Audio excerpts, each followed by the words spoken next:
Welcome and thank you for joining us. My name is Dave Sundberg and I will be hosting today. Today we have a special guest.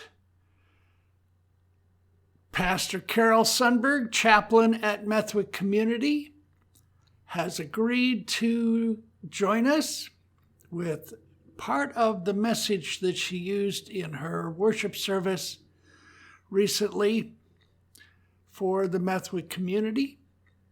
Many of you may remember Pastor Carol. She was formerly pastor here at Trinity St. James. So let me just get out of the way and enjoy. Well, we right now remain in the church time of Epiphany, the incarnation of God in the person of Jesus Christ. God did not send Jesus in order to know what it was like to be human, rather because God already knew what it was like to be human. God sent Jesus. The psalmist declares that God knew every facet of our being, our frame, and our inwardmost parts. God has always known what it was like to be human, and we now, through the birth, life, mission, teaching, and presence of Jesus, we also know something of the creating and the knowing God. Over the years, I have read and wrestled with the writings of Dietrich Bonhoeffer, 20th century Lutheran pastor and outspoken critic of Hitler. Shortly before his execution for activism against the Nazi regime, Bonhoeffer wrote a deeply, deeply personal poem titled, "Who Am I?" It speaks to the basic question of self that haunts each of us, our own human condition. Is our identity, is our value dependent on what others think of us? Or are we what we think of ourselves? Hear this poem written in the last days of his life. Who am I? They often tell me I stepped from my cell's confinement calmly, cheerfully, firmly, like a squire from his country house.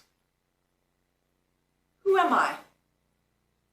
They often tell me I used to speak to my warders freely and friendly and clearly, as though it was mine to command. Who am I? They also tell me I bore the days of misfortune smilingly, proudly, like one accustomed to win. Am I then really that which other men tell of? Or am I only what I myself know of myself? Restless and longing and sick, like a bird in a cage, struggling for breath, as though hands were compressing my throat, yearning for colors, for flowers, for the voices of birds, thirsting for words of kindness, for neighborliness, tossing in expectation of great events, powerlessly trembling for friends at an infinite distance, weary and empty in praying, at thinking, at making, faint and ready to say farewell to it all. Who am I?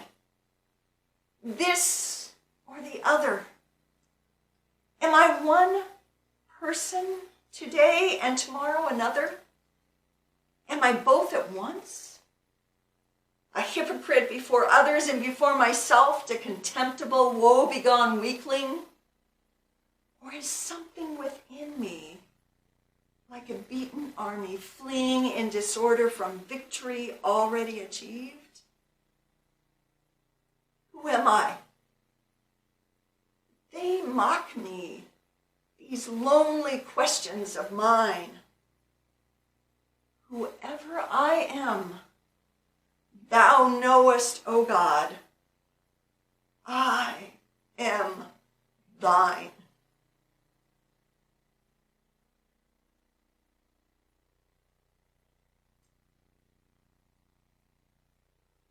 God knows you. This is the God whose eye is on the sparrow.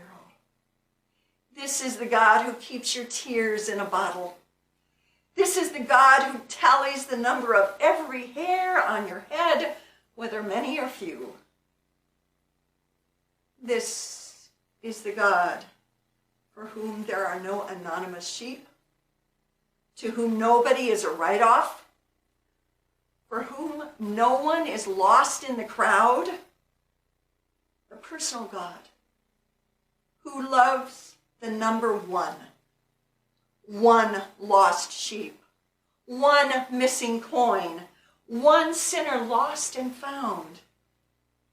Our personal journeys of hope find identity in the God who creates, the God who loves, the God who knows us, each one of us, even before we know ourselves. And for that, thanks be to God. Amen.